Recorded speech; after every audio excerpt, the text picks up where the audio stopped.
પાંચ ચેપ્ટર ભણ્યા, દરેક ચેપ્ટરમાં કંઈક ને કંઈક શરૂઆત થાય છે અને ઇન્ટ્રોડક્શન કંઈક ને કંઈક સ્ટોરી થાય છે, બરાબર? એમ આમાં પણ એક સ્ટોરી થી શરૂઆત થાય છે.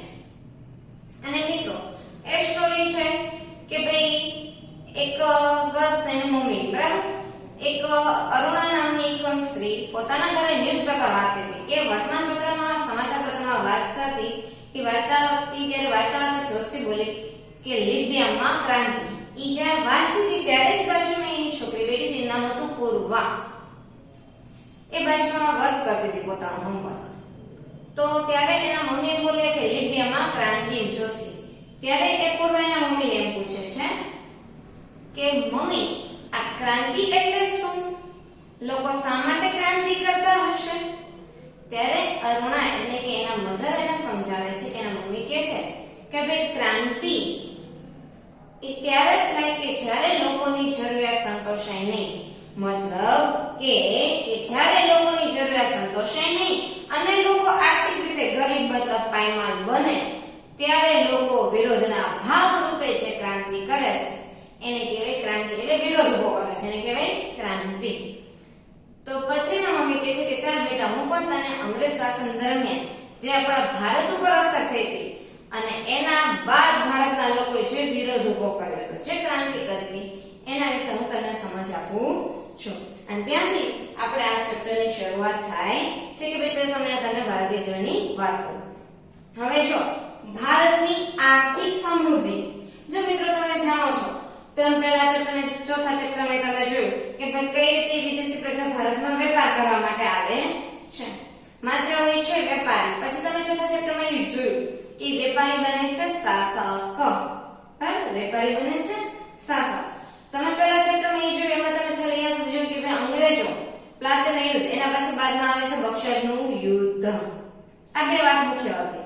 એ જ રીતે ચોથા ચેપ્ટરમાં તમે જોયું વેલેસ્લીની સહાયકારી યોજના અને ડેલ હાઉસની ખાસા નીતિ. એ અંતર્ગત તમે એટલી માહિતી મેળવી તો એટલી ખાસ વાત યાદ રાખી કે ભાઈ ભારતની શું વસ્તુ જોઈને યુરોપિયન પ્રજા આવી હતી તો કે આર્થિક સમૃદ્ધિ જોઈને. પહેલા ચેપ્ટરથી આપણે વાત કરી કે ભાઈ ભારતની જે વાત છે કે ભાઈ ચલો ભારત દેશી સોને કી ચિડિયા કહેવાતો હતો. મેં તમને પહેલા જ વાત કરી કે જાન डाल डाल पर सोने की चिड़िया करते हैं बसेरा. वो भारत देश है, मतलब કે આપણો દેશ માં હકીકતમાં ક્યાંય બી આ દેશ સોનાની ચકલીઓ ઉગતી નહોતી, પણ આર્થિક સમૃદ્ધિ જેટલી દેશના જન હતો પૈસા ટકે સંપન્ન. એટલા માટે આ યુરોપિયન પ્રજાઓ ભારતમાં આવવા માટે આકર્ષાય છે. તો કે ભારતની આર્થિક સમૃદ્ધિ ક્યાં સુધી તો કે 18મી સદી સુધી યથાવત રહી હતી. યથાવત મતલબ જેમ છે એમ જ 18મી સદી સુધી, મતલબ કે 18મી સદી વાત આવે તો આપણા સદી હંમેશા એક સ્ટેપ આગળ છે, તમે જાણો છો. હવે જો મિત્રો ઔરંગઝેબનો શાસનકાળ, બરાબર? તો ઔરંગઝેબના શાસનકાળ દરમિયાન પણ જ્યારે ઔરંગઝેબ એક મુગલ શાસક હતો અને એના પછી કોઈ એવા મુગલ શાસક વંશમાં આગળ આવ્યા નથી કે જે દિલ્હીની સલ્તનત વ્યવસ્થિત સંભાળી શકે, બરાબર? તો ઔરંગઝેબના શાસનમાં અવ્યવસ્થા પ્રણાલી તમે જાણો છો, તમે સાતમાં ભણી ગયા કે ભાઈ એને 25 વર્ષ સુધી ઉત્તરમાં દક્ષિણમાં લડાઈ ચાલુ જ રહી હતી મરાઠાઓ સાથે, બરાબર? મરાઠાઓ સાથે આ બાજુ ઉપર દિલ્હી અને આજુબાજુમાં જેટલા એના વારસદારોમાં જે મુગલ સલ્તનતની વારસદારમાં હતા તે બધાની સાથે સતત લડાઈ ચાલુ જ રહી હતી. એનું જીવન સંઘર્ષમય જ રહ્યું છે. તેમ છતાં એ ઔરંગઝેબના અવસાન બાદ એવો કોઈ શાસક નહોતો કે જે દિલ્હીની ગાદી પર વ્યવસ્થિત સંભાળી શકે. તો અહીંયા અરાજકતા ફેલાણી. શું ફેલાણું? અરાજકતા. અરાજકતા મતલબ અવ્યવસ્થા સર્જાઈ. છતાં પણ ભારતના જે ઉદ્યોગ હતા એના વેપાર વાણિજ્ય હતું. એ વેપાર વાણિજ્ય હોય કે એના કાચા માલ હોય, એની કઈ પણ બાબતમાં છે ઈ કઈ પણ ફેરફાર હતો નહીં. મતલબ કે અજોડ હતા. વિશ્વમાં એનું સ્થાન જેવું હતું એવું જ હતું. ઔરંગઝેબના અવસાન બાદની અરાજકતા પણ આ બાબતમાં કશો ફેરફાર કરી શકી ન હતી. જે અરાજકતા ફેલાણી તેમ છતાં પણ વિશ્વના ઇતિહાસકારો નોંધે છે કે ભારતના જે વેપાર વાણિજ્યની પરિસ્થિતિ હતી, જે ઉદ્યોગ હતા, જે કાચા માલની જે સિસ્ટમ કેવી હતી એવી દુનિયાના દેશોમાં નહોતી. અજોડ એવી કઈ જોવા મળેલી નથી. પણ આ જે અંગ્રેજ શાસનના જે 100 વર્ષનો ગાળો હતો ત્યાંની વાત કરી તો કે 1757 ક્લાસની ફી પડે ગણી તો એના જે 100 વર્ષના શાસન ગાળા મતલબ કે 1857 તો ઈ 100 વર્ષના શાસન ગાળામાં અંગ્રેજ શાસન ગાળામાં જે ભારત ઇંગ્લેન્ડ માટે કાચો માલ પેદા કરનાર હતું બરાબર એના માટે સોરી જે ઇંગ્લેન્ડ માટે અહીંથી ઇંગ્લેન્ડના લોકો કે યુરોપિયન લોકો જે ભારતમાંથી એશિયન બજારોમાં મોટા ભાગમાં કાચો માલ જતો હતો બરાબર ઈ હવે થયું એવું કે ઇંગ્લેન્ડ માટે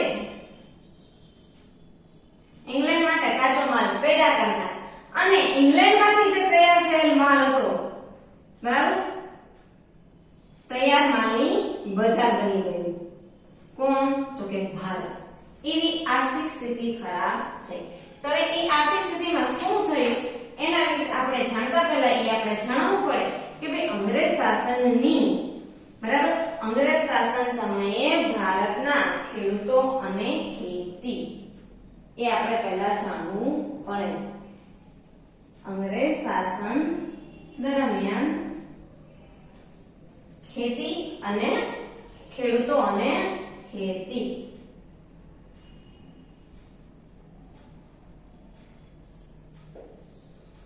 હવે જો અંગ્રેજ શાસન દરમિયાન આપણા ખેડૂતો અને ખેતીની વાત કરીએ તો મિત્રો તમે એક વાત જાણો છો કે આપણો ભારત છે એ ગામડાનો બનેલો દેશ છે ભારતમાં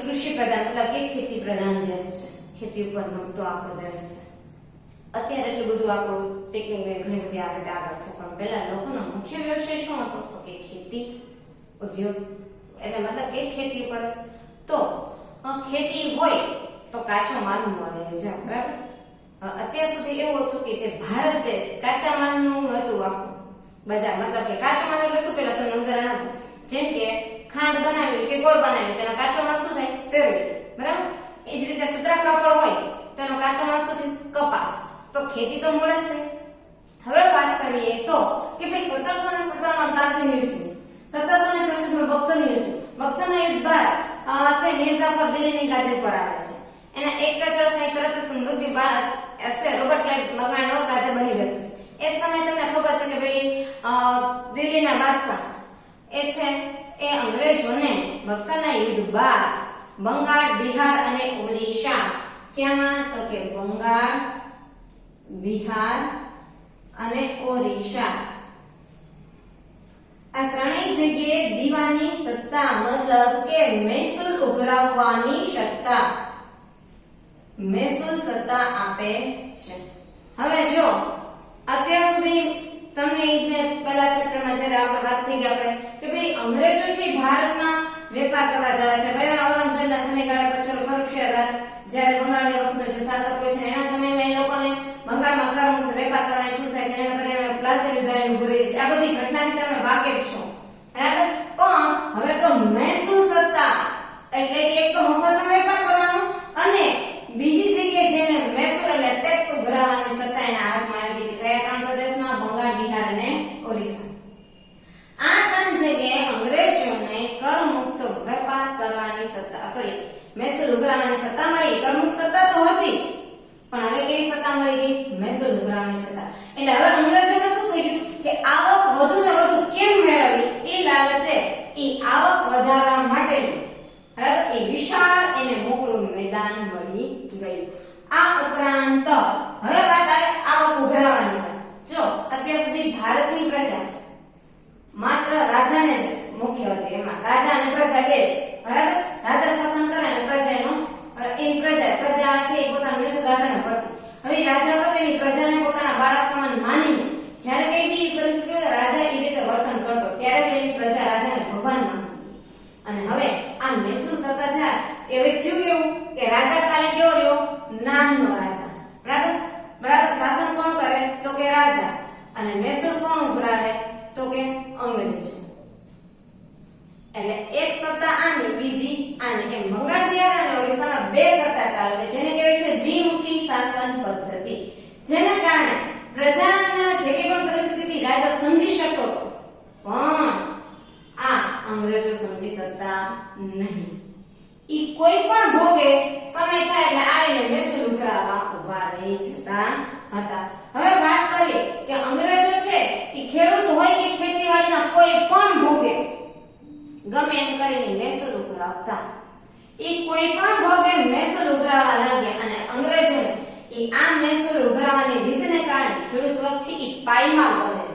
કેવો બને છે?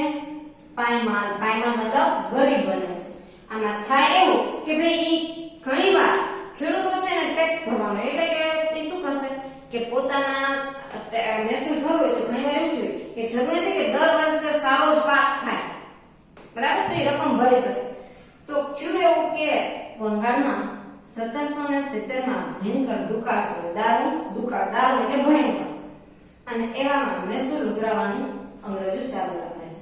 મૂળ વાત એ છે કે ખેડૂતો છે એ ખેતીવાડીના ભોગે પણ એ ખૂબ જ મહેનત કરતા, મહેસૂલ અંગ્રેજો નીચે હતા. ભારતના ખેડૂતો ત્યાં સુધી કે પોતાના ઘરે રાખેલા જે દાગીના મતલબ સોના ચાંદીના જે કે પણ એના ઘરેણા છે એ ગીરવે મૂકી દે અને એની જે રકમ આવે એમાંથી મહેસૂલ કરતા, તો પણ એ મહેસૂલ ભરી શકતા નહીં. બાકી રહી ગયું તો એ મહેસૂલ ન ભરાય એટલે એની મોટા ભાગની જમીન શેમાં જતી રહે? દેવામાં, મતલબ દેણામાં ડૂબી જતી.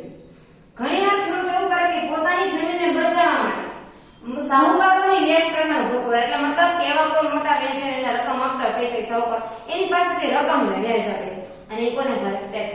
હવે થાય એવું કે પાક જ ન થાય તો એને વેચે ને તો એ ક્યાંથી સાહુકારને રકમ ભરે? ક્યાંથી વ્યાજ ભરે? ક્યાંથી ખેડૂતોને અંગ્રેજોને ટેક્સ ભરે?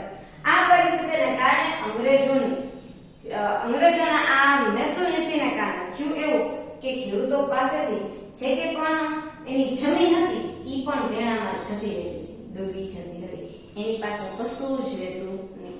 હવે જ્યારે કોર્નવાલિસ નામનો ગવર્નર જનરલ બનીને આવે છે, કોર્નવાલિસ.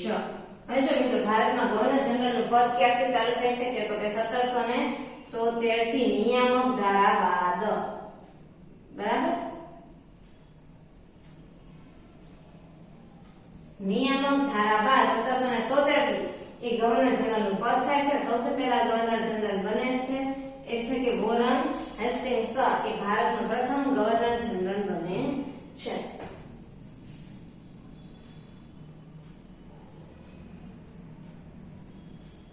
અને પછી આવે છે કોર્નવાલિસ.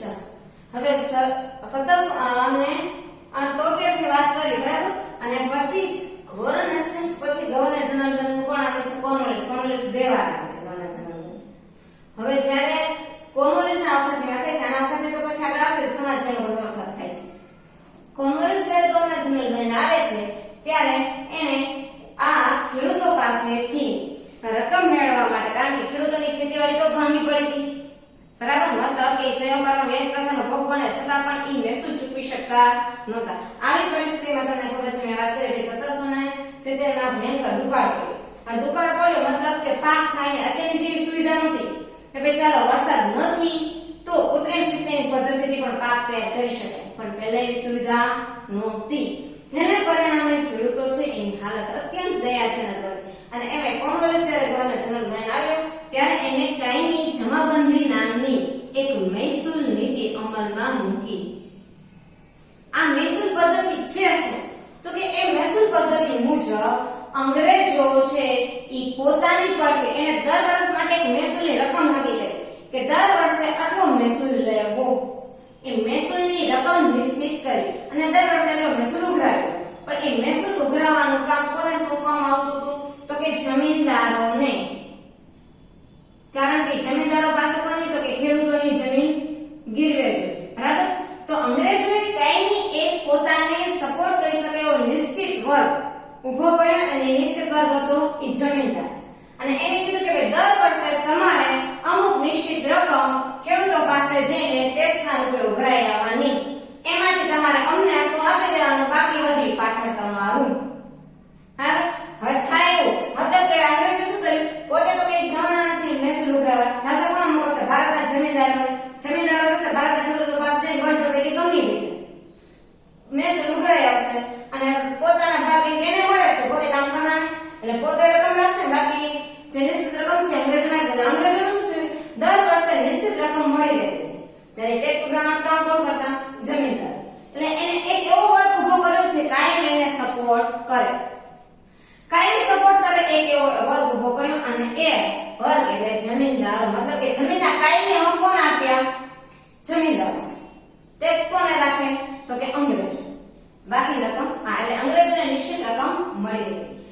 કારણે એ થયું એવું કે આ કાયમી જમાબંધીને કારણે ખેડૂતો એટલા નુકસાન કે ખેડૂતો રાત દિવસ તાણ તાપ તડકો વેઠીને મજૂરી કરીને એ ખેતી કરે છેવટે પણ એના ભાગમાં આંસુ સિવાય કઈ વધતું નહીં.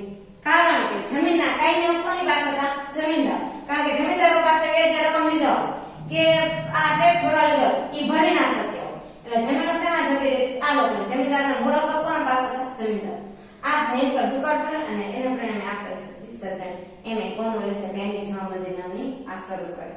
છેવટે એવું થતું કે ખેડૂતો પાક પેદા કરતા, બરાબર, તાપ એ બધું સહન કરીને મજૂરી બિચારા કરતા અને લઈ જતા હતા હક કોણ? તો કે અંગ્રેજો, જમીનદારો.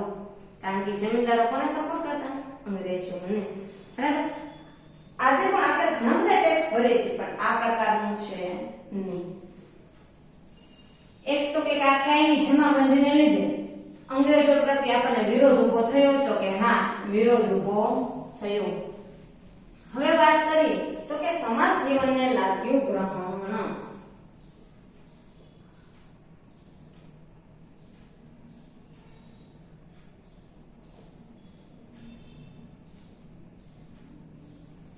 હવે જો મેં તમને વાત કરી વોરન હેસ્ટિંગ્સ પેલો ગવર્નર જનરલ, બરાબર.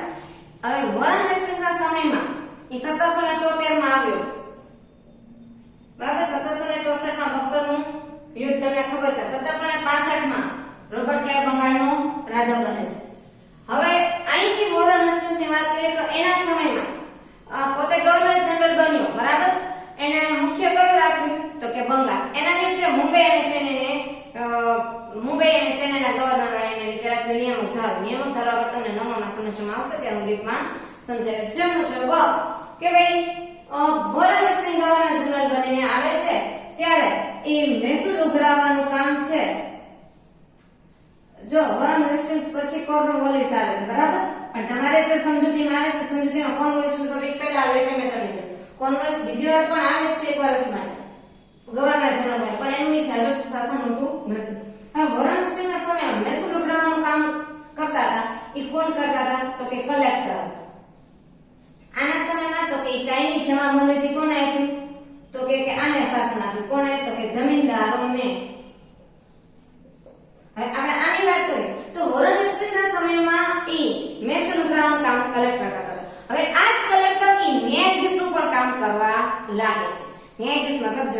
હવે જો આપણા ભારતમાં પ્રાચીન સમયથી જો આપણે વાત કરીએ તો પ્રાચીન સમયથી દિલ્હી સલ્તનત વખતની વાત કરીએ કે પહેલાની વાત કરીએ તો કે ભાઈ આપણા ભારતની પ્રાચીન જે સ્વરાજ્યની સંસ્થા હતી એ ગ્રામ સ્વરાજ્યની સંસ્થા હતી.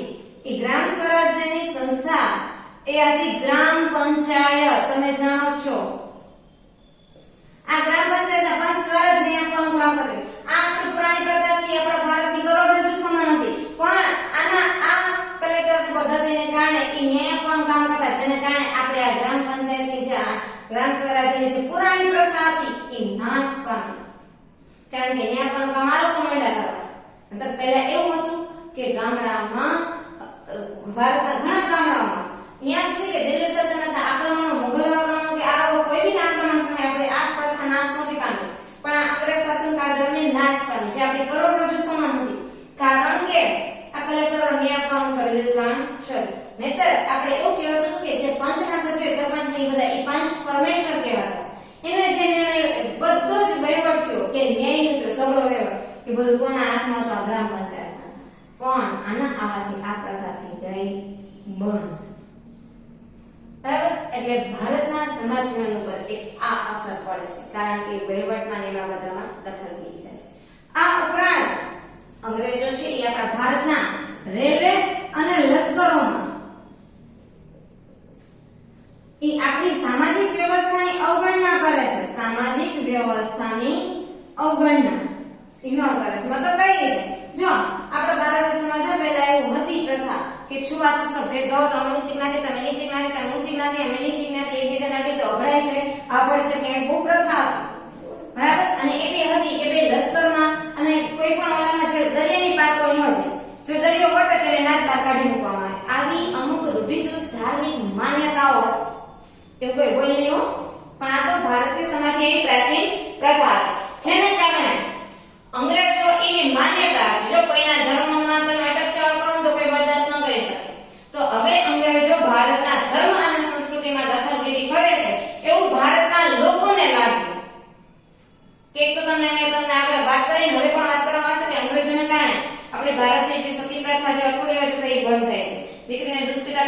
રિવાજ બંધ થાય છે, વિવાહપૂર્ણ લગ્નની શરૂઆત થાય છે. આ બધા ફેરફારને કારણે પણ ભારતના લોકોને એમ લાગે છે કે અંગ્રેજો અમારે હારે ધર્મ અને સંસ્કૃતિમાં અટકચેડા કરવા માંગે છે. આ ઉપરાંત તમને વાત કરીએ તો રેલવે અને લશ્કરમાં એ લોકોને ખબર છે કે ભારતની ધર્મ સંસ્કૃતિ મુજબ એ લોકોને દરિયાની પારના દેશોમાં મોકલાતા નથી, છતાં પણ ભારતના સૈન્યને એ ઇંગ્લેન્ડમાં લડાઈ કરવા માટે મોકલતા. ઉપરાંત રેલવેમાં પણ બધાને બાજુ-બાજુમાં બેસાડી દેતા હતા, જેને કારણે લોકોને એમ લાગ્યું કે અમારી ધર્મ અને સંસ્કૃતિ આ બંનેમાં અટકચાળો અંગ્રેજો કરે છે. આ ઉપરાંત એક એવી બાબત મૂકી કે જેના કારણે ભારતમાં ભારતીય ધર્મમાં સંસ્કૃતિમાં એ ભારતના લોકોમાં એક ખળભળાટ મચી ચૂક્યો, અને હતું આગ્રાનું ફરમાન. અંગ્રેજોએ આગ્રામાં એવું ફરમાન બહાર પાડ્યું કે ભારતનો કોઈ પણ વ્યક્તિ હોય એ સામે એને અંગ્રેજ અધિકારી મળે એટલે એને તરત સલામ આપવાની. જો એવું ન કરે તો એને તરત દંડ, જેલ અથવા સજા આપવામાં આવે, જેલ અથવા દંડ. તો શું આ યોગ્ય વાત છે કે કોઈ બી વિદેશી આપણને સામે અંગ્રેજ મળે એને આવીને આપણે તરત સલામ કરવાની? શેના માનવા ભાઈ? અને આ છે એ ભારતીય લોકો સહન કરી શકતા નથી. મતલબ કે ભારતના લોકોના દિલમાં નફરત અને રોષની લાગણી ઊભી થઈ, કારણ કે ભારતના લોકોને લાગ્યું કે અંગ્રેજો છે એ અમારી ધર્મ અને સંસ્કૃતિને નાશ કરવા માંગે છે. હકીકત એવી નહોતી, પણ લોકોની વિચારસરણી એ સમયે આ બધી બાબત છે એ સારું એક્સેપ્ટ કરવાની રીતમાં હજી એ રીતે માનસિક રીતે એ લોકોની સિચ્યુએશન એવી નહોતી કે સારી વાત આ રીતે સમજી શકે.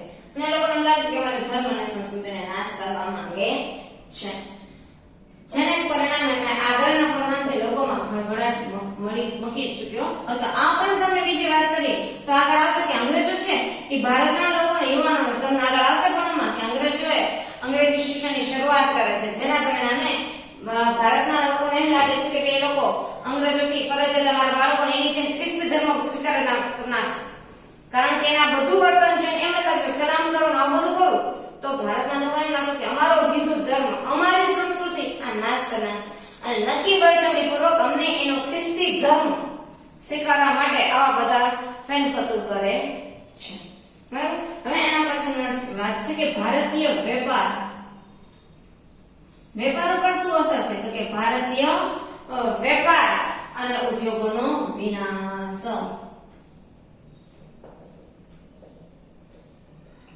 કઈ રીતે ભારતના ઉદ્યોગો અને વેપારનો વિનાશ થાય છે? તો કે ભાઈ હિંદની હાથસાળ એટલે હસ્ત ઉદ્યોગ, હિંદની હાથસાળ કે એશિયામાં જે કંઈ પણ આપણે ભારતમાં જે કાચો માલ થતો હસ્ત ઉદ્યોગ હતા એ વિચાર કરો કે પૂરા યુરોપ અને એશિયાના દેશોને એ હાથસાળો દ્વારા જેટલો જોતો હોય એટલો કાચો માલ કે કઈ પણ એવી બનાવટની વસ્તુઓ એ હિંદ છે એ એશિયા અને યુરોપના દેશોમાં પૂરું પાડતું. કેવી ચીજ વસ્તુઓ તમને કહું તો કે ભાઈ સુતરાઉ કાપડ, સણિયું કાપડ, ઢાકાનું એટલે કે આપણે બાંગ્લાદેશની રાજધાની ઢાકા, બાંગ્લાદેશ સૌથી ભારત હતું તો ત્યાંનું બારીક અને મુલાયમ છે એ મલમલ એટલું સોફ્ટ. મેં તમને એકવાર આગળના સેશનમાં પણ એટલે કે પહેલા ચેપ્ટર કે ચોથા ચેપ્ટરમાં બી વાત કરેલી કે ભાઈ એ ઢાકાની મુલાયમ મલમલની જે સાડી હોય એટલું મુલાયમ હોય કે ભાઈ આ રીતે આપણી આંગળી જે રીટી હોય એ રીંગમાંથી પણ જો સાડી નીકળી શકતી હોય તો મતલબ વિચારો કે કેટલું સોફ્ટ હશે. તો એ ઢાકાની મુલાયમ અને બારીક મલમલ, સણ કાપડ, સુતરાઉ કાપડ, રેશમી કાપડ, આ ઉપરાંત વાત કરીએ તો ફતેહપુર સિકરીની સતરંજીઓ, ઘણી બધી બાબત, હાથીદાંતની કિંમતી વસ્તુ, મીઠું, સુરખાત, પગરખાં, આ ઘણી બધી ચીજ વસ્તુઓ એવી હતી કે જે ભારતમાંથી યુરોપ અને એશિયાના દેશોમાં જતી હતી, અને ત્યાંથી પુષ્કળ માત્રામાં સોનું ચાંદી ભારતમાં આવતું. તો મિત્રો છે તમારા સરદારના સમયમાં પણ ચેપ્ટરમાં તમે ભણી કે એ સમયમાં રોમમાંથી પુષ્કળ સોનું ભારત ખસી આવતું હતું. રોમ ક્યાંની રાજધાની? ઇટાલી દેશની. ઇટાલી દેશ ક્યાં આવ્યો? તો કે યુરોપ ખંડમાં. બરાબર. તો પુષ્કળ સોનું ખસી આવતું મતલબ કે અહીંથી ચીજ વસ્તુઓ જતી હતી, એના બદલામાં આ બધી ચીજ વસ્તુઓ સોનું ચાંદી આવતું, કારણ કે ત્યારે વેપાર વાણિજ્ય અત્યારની જેમ એક બેંક સિસ્ટમ તો હતી નહીં કે બે મની ટ્રાન્સફર થઈ જાય. બરાબર. એટલા માટે અહીંથી ચીજ વસ્તુઓ જાય, કાચો માલ જાય, અને એના બદલામાં સામે સોના ચાંદી આવતી હતી. એટલા માટે આપણા દેશ માટે કહેવાતું હતું કે ભાઈ ભારત દેશ એટલે કે જ્યાં ડાલ ડાલ કા સોને કી ચિડિયા કરતી હે બસે રહો, ભારત દેશ મતલબ કે આટલું બધું પુષ્કળ પ્રમાણમાં સોનું હતું. તો વિચાર કરો કે અંગ્રેજોની આ જે બધી નીતિ હતી એને પરિણામે આપણો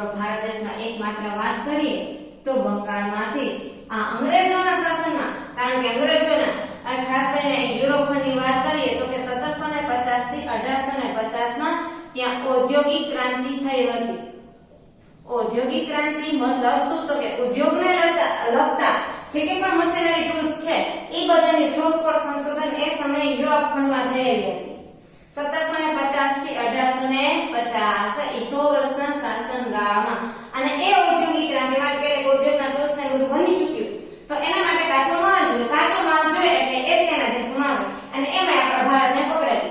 તો ઈ કાચો માલ એટલે એવું નથી કે ભારત પણ આફ્રિકાના ઘણા બધા દેશોને પકડ્યા હતા, અને એશિયાના ઘણા બધા દેશો, પણ આપણા ભારતને સારી ચીજો વસ્તુ, જેના કારણે એ લોકો કાચા માલ માટે ભારતમાં આવતા હતા. તો આ અંગ્રેજ શાસનકાળ દરમિયાન, ઈ અંગ્રેજોના શાસનકાળ દરમિયાન આપણા ભારતમાં આ સોના ચાંદીનો પ્રવાહ ઉલટી દિશામાં વહેવા માંડ્યો. મતલબ કે અહીંથી કાચો માલ જાય, અહીંયાથી સોના ચાંદીનો પ્રવાહ થતો, એને બદલે ઊંધું થયું.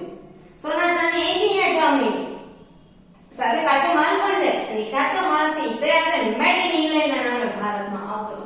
વિચાર કરો, એટલા માત્ર બંગાળમાંથી જ એ સમયના શાસન દરમિયાન 500 કરોડ રૂપિયા અંગ્રેજોએ ભારતમાંથી કમાઈને લઈ ચૂકેલા હતા. તો વિચાર કરો કે આપણો દેશ કેટલો ધનવાન હશે. વિચાર કરો કે આપણા દેશમાં રૂપિયાનું મૂલ્ય કેટલું હશે.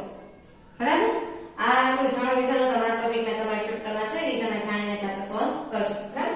હવે અંગ્રેજો આટલું બધું કઈ રીતે આગળ વધ્યો તો કે અંગ્રેજોએ ભારતમાંથી કાચો માલ લઈ જાય, ત્યાંથી મેડ ઇન ઇંગ્લેન્ડના નામે બનાવીને અહીંયા લઈને આવે અને ભારતની બજારમાં વેચે. મતલબ કે ભારત ઇંગ્લેન્ડ માટે શું બન્યું? તો કે કાચો માલ તૈયાર કરનાર દેશ અને તૈયાર માલની બજાર. એ કોણ બન્યો? તો કે આપણો દેશ. કયો? તો ભારત. કાચો માલ તૈયાર, કાચા માલની બજાર અને તૈયાર થયેલ માલની બજાર. એથી કાચો માલ લઈ જાય એના બદલામાં, અને ટેક્સ તો ઉઘરા કરતા કઈ રીતે ખેડૂતો પાસે તમે જાણો છો. હવે જો એવું કે તૈયાર થયેલી માલની બજાર શું કામ બન્યો? એક તો એ લોકોનો માલ, એની સરકાર, એને કારણે એ લોકો માલ છે એ ભારતના માલ ઉપર ડબલ ટેક્સ નાખે, જકાત નાખે.